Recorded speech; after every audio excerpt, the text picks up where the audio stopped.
அனைவருக்கும் அன்பு வணக்கம். நான் உங்கள் Karthik. Welcome to mind soldier YouTube channel. நம்ம யூடியூப் சேனல்ல மனதை பயன்படுத்தி நம்முடைய இலக்குகளை துல்லியமாகவும் விரைவாகவும் எப்படி அடைவதுன்னு பார்த்துட்டு இருக்கோம்.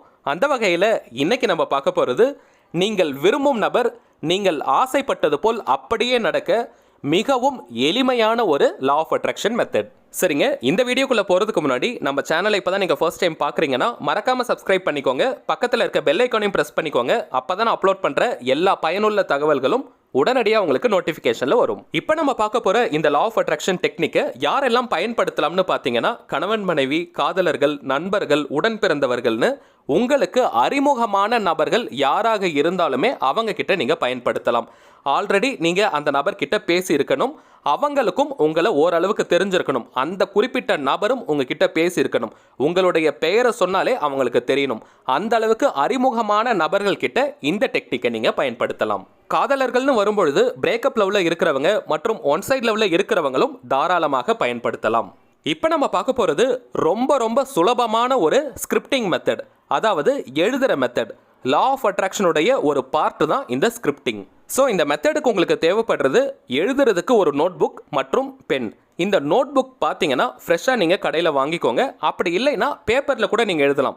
A4 ஷீட் மாதிரி இருக்கக்கூடிய பிளெயின் ஷீட்டில் கூட நீங்கள் எழுதலாம். அல்லது வீட்டில் நீங்கள் டைரி வச்சுருந்தீங்கன்னா அதையும் கூட நீங்கள் பயன்படுத்திக்கலாம். சில பேர் லா ஆஃப் அட்ராக்ஷனில் இதற்கு முன்னாடி ஸ்கிரிப்டிங் மெத்தடை யூஸ் பண்ணியிருப்பீங்க, அந்த நோட்டை கூட நீங்கள் யூஸ் பண்ணிக்கலாம். புதுசாக நீங்கள் நோட் புக் வாங்கி எழுதுறவங்க மட்டும் ஒரு சின்ன விஷயத்தை நோட் பண்ணிக்கோங்க. நோட்டுடைய ஃபர்ஸ்ட் பேஜ், அதாவது அட்டையை திருப்பின உடனே ஃபர்ஸ்ட் பேஜ் இருக்கும்ல, அதில் நீங்கள் டிவைன் நோட் புக் அப்படின்ற வார்த்தையை எழுதுங்க. இது ரொம்பவுமே பவர்ஃபுல்லான ஒரு ஸ்விட்ச் வேர்ட்னு கூட சொல்லலாம். டிவைன்ற வார்த்தை ஒரு ஸ்விட்ச் வேர்ட். ஸோ டிவைன் நோட் புக்னு எழுதுங்க. DIVINE டிவைன் நோட் புக்னு எழுதுங்க. அதற்கு அடுத்த பேஜ்லேருந்து நீங்கள் ஸ்கிரிப்டிங்கை ஸ்டார்ட் பண்ணலாம். ஃப்ரெஷ்ஷாக டைரி யூஸ் பண்ணுறவங்களும் இதை தாராளமாக பயன்படுத்தலாம். பேப்பரில் எழுதுறவங்க மட்டும் இதை எழுத வேண்டாம். அடுத்ததா எழுதுறதுக்கு நம்ம பயன்படுத்தும் அந்த பென் பார்த்தீங்கன்னா கிரீன் கலர் பென் அல்லது ப்ளூ கலர் பென்னை நீங்கள் பயன்படுத்துங்க. கிரீன் கலர்லையும் எழுதலாம் அல்லது நீங்கள் ப்ளூ கலர்லையும் எழுதலாம். ரெண்டுத்தில் ஏதாவது ஒரு கலரில் நம்ம எழுதலாம். அது பென் மட்டும் தான் இருக்கணும்னு கிடையாதுங்க. மார்க்கராக இருக்கலாம், ஸ்கெட்சாக இருக்கலாம், பென்சிலாக இருக்கலாம். ஸோ இந்த கலர் தான் நமக்கு முக்கியம். கிரீன் கலரில் அல்லது ப்ளூ கலரில் நம்ம எழுதணும். இப்போ நம்ம பார்க்க போகிற இந்த ஸ்கிரிப்டிங் டெக்னிக்கை நீங்கள் ஒரு மாதத்துக்கு ஃபாலோ பண்ணணும். 30 டேஸ்க்கு கண்டினியூஸாக ஃபாலோ பண்ணணும். நடுவில் எந்த ஒரு பெரிய கேப்பும் எடுத்துடாதீங்க. ஒரு நாள் 2 நாள் இடைவேளை வந்துச்சுன்னா பிரச்சனை கிடையாது. ஆனால் பெருசாக எதுவும் பிரேக் எடுக்காமல் நீங்கள் எழுதணும். 30 டேஸ்க்கு மொத்தமாக கவர் பண்ணுற மாதிரி பார்த்துக்கோங்க. தூங்க போகிறதுக்கு முன்னாடி 21 முறை மற்றும் தூங்கி எழுந்ததும் 21 முறை எழுதணும். அந்த வாக்கியத்தை இப்போ நான் உங்களுக்கு காட்டுறேன். ரொம்ப சிம்பிளான வாக்கியம். ஸோ 21 முறை ரொம்ப சுலபமாக எழுதலாம். ஒரு நாளைக்கு 2 வேளைகள் எழுதுறீங்க. தூங்க போகிறதுக்கு முன்னாடி மற்றும் தூங்கி எழுந்ததும். ஒவ்வொரு வேலையும் பார்த்தீங்கன்னா 21 டைம்ஸ் எழுதணும். 21 முறை எழுதணும். ஒவ்வொரு முறை நீங்கள் வாக்கியத்தை எழுதும் பொழுதும் நீங்கள் உணர்வு பூர்வமாக மகிழ்ச்சியான மனநிலையில் எழுதணும்.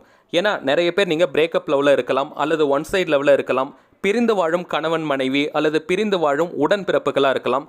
ஸோ இந்த மாதிரி யாருக்கு நீங்கள் பயன்படுத்தினாலுமே, உறவுகளில் எந்த ஒரு பிரச்சனை கரண்ட்டாக போயிட்டு இருந்தாலுமே நீங்கள் மகிழ்ச்சியான மனநிலையில் உற்சாகத்தோட சந்தோஷமாக இந்த வாக்கியத்தை எழுதணும். உணர்வு பூர்வமாக உணர்ந்து எழுதணும்.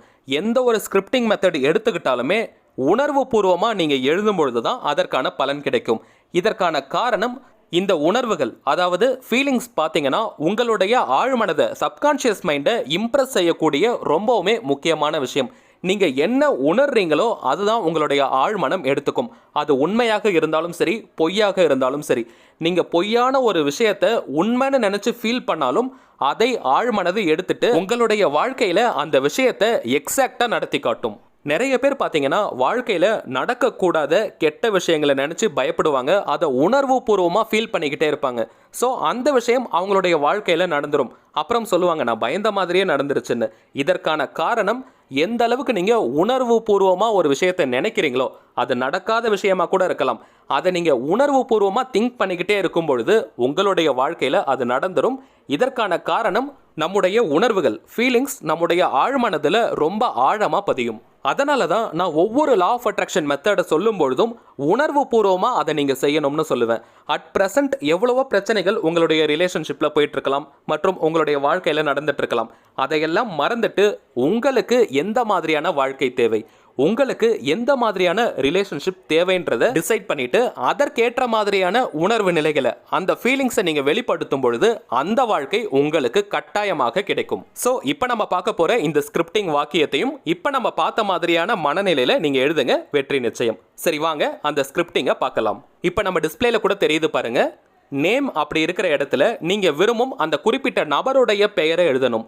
அந்த பெயர் பார்த்தீங்கன்னா அவங்கள அதிகமாக எந்த நேமில் கூப்பிடுவாங்களோ அதை நீங்கள் பயன்படுத்தலாம். அப்படி இல்லைன்னா நீங்கள் அவங்கள எப்படி கூப்பிடுவீங்களோ, ஷார்ட் நேமாக இருக்கலாம், பெட் நேமாக இருக்கலாம், நீங்கள் அவங்கள எப்படி கூப்பிடுவீங்களோ அந்த நேமையும் நீங்கள் பயன்படுத்திக்கலாம். நேம் எழுதினதுக்கு பிறகு I am happily excited of you. இந்த வாக்கியத்துடைய அர்த்தம் நிறைய பேருக்கு தெரிஞ்சிருக்கும். அதாவது நீங்க விரும்பும் அந்த குறிப்பிட்ட நபரால நீங்க ரொம்பவுமே மகிழ்ச்சியா, உற்சாகமா, சந்தோஷமா இருக்கீங்கன்னு அர்த்தம். எப்பவுமே ஒரு குறிப்பிட்ட நபரால நீங்க எப்போ சந்தோஷமா இருப்பீங்க?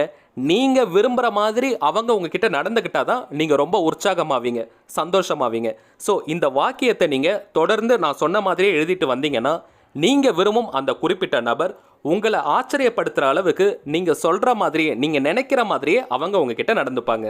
டோட்டலாக 30 நாளைக்கு இந்த ஸ்கிரிப்டிங்கை நான் எழுத சொல்லியிருந்தேன். ஆனால் 1 வீக்லேயே பார்த்தீங்கன்னா ஒரு நல்ல டிஃப்ரென்ஸ் தெரிய ஆரம்பிக்கும். 30 நாட்கள் எழுதி முடிச்சதுக்கு பிறகு அந்த பேப்பரையோ அல்லது அந்த நோட் புக்கையோ நீங்களே வச்சுக்கலாம். அப்படி இல்லைன்னா அந்த பேப்பர்ஸ் மட்டும் எடுத்து நீங்கள் எரிச்சிடலாம். அந்த வாக்கியத்தை நீங்கள் கரெக்டாக எழுதுங்க. அவங்களுடைய பெயரை எழுதிட்டு பக்கத்தில் I am happily excited of you அதை உணர்வு பூர்வமாக உணர்ந்து எழுதுங்க. சரிங்க, அவ்வளவுதான் இந்த பதிவு. தேவைப்படுறவங்க இப்போ நம்ம பார்த்த மாதிரியே கரெக்டாக ஃபாலோ பண்ணுங்க, வெற்றி நிச்சயம். மேலும் இந்த வீடியோ உங்களுக்கு பிடிச்சிருந்தா மறக்காம லைக் பண்ணுங்க, நம்ம சேனலையும் சப்ஸ்கிரைப் பண்ணிக்கோங்க. அடுத்ததா இன்னொரு முக்கியமான தலைப்போட நான் உங்களை சந்திக்கிறேன். என்றும் அன்புடன் கார்த்திக். நன்றி.